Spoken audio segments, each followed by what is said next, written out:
Misconceptions about Sherlock Holmes. Number 1. Sherlock Holmes was real.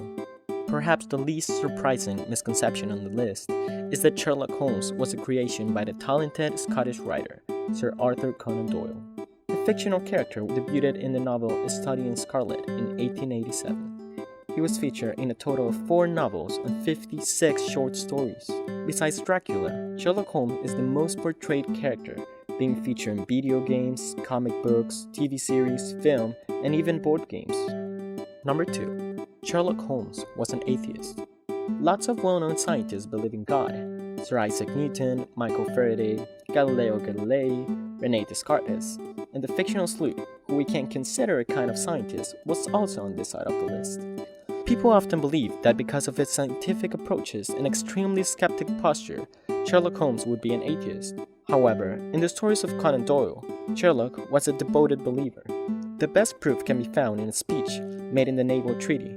In the empty house, Sherlock mentions he spent time in Tibet and met the Dalai Lama. Number 3. He said, "Elementary, my dear Watson." The matter of fact is that this sentence never appeared in this particular structure in any of the 56 short stories and 4 novels. There are about 8 instances when the word elementary was uttered, and Holmes does say "my dear Watson" multiple times. The closest both parts came of being together was in The Adventure of the Crooked Man, where elementary and "my dear Watson" were separated by 52 words in between. He does use the phrase exactly "my dear Watson" in about 3 different stories. Number 4. He used deduction to solve crimes.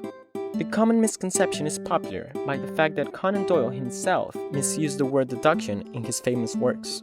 The logical method to solve crimes employed by Sherlock Holmes is actually a method entitled abductive reasoning, also known as abduction or abductive inference. This method, unlike deductive reasoning, implies a premise which does not guarantee the conclusion. Number 5. Sherlock unconditionally trusted Watson. Don't be fooled by this misconception. Dr. John was indeed the best and only friend of the fictional detective, as he stands not only as friend, but as his biographer and faithful companion. But Sherlock didn't always trust Watson. In The Hound of the Baskervilles, he sends Watson to Dartmoor, while Sherlock goes to the crime scene by himself, justified by the thought that he couldn't trust his companion's observations.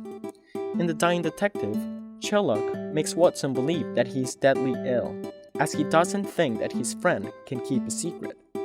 It is well described that Holmes highly respects the medical skills of Watson, but he doesn't think he can follow his complex way of thinking.